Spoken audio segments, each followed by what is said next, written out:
எல்லாருக்கும் வணக்கம். இப்போ ஸ்கூல் வெக்கேஷன்லாம் விட்டாச்சு. இப்போது ஒரு ஹெல்தியான ஈவினிங் ஸ்நாக் பொரி மாவு உருண்டை எப்படி செய்கிறதுன்னு பார்க்கலாம். அதுக்கு இதெல்லாம் தான் தேவையான இன்க்ரீடியன்ட். வீடியோ பிடிச்சிருந்தா சப்ஸ்கிரைப் பண்ணுங்கள். இப்போ ஒரு அகலமான பாத்திரத்தில் ஒரு ஆழாக்கு போல் புழுங்கல் அரிசியை சேர்த்து நல்லா சிம்மில் வறுத்து எடுத்துக்குங்க. இந்த அளவு அரிசி வறுபட்டிருக்கணும். இப்போ இதை ஒரு தட்டில் மாற்றி நல்லா ஆற வச்சு எடுத்துக்குங்க.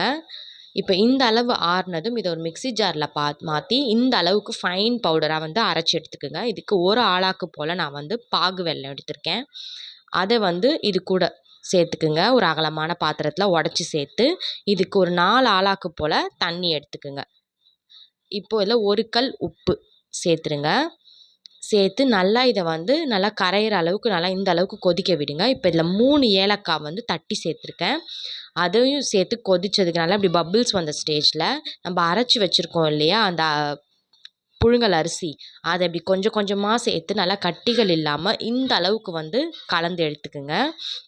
இது இப்படி தான் கொஞ்சம் பபிள்ஸ் வரும், கொஞ்சம் மேலெலாம் தெறிக்கும். அதனால் பார்த்து கேர்ஃபுல்லாக பண்ணுங்கள். இப்போது சிம்மில் வச்சு ஒரு தட்டு போட்டு மூடி 5 மினிட்ஸ் விட்டுருங்க. இப்போது ஃபஸ்ட்டை விட பார்த்திங்கன்னா நல்லா இந்த அளவு திக்னஸ் உங்களுக்கு கூடி இருக்கும்.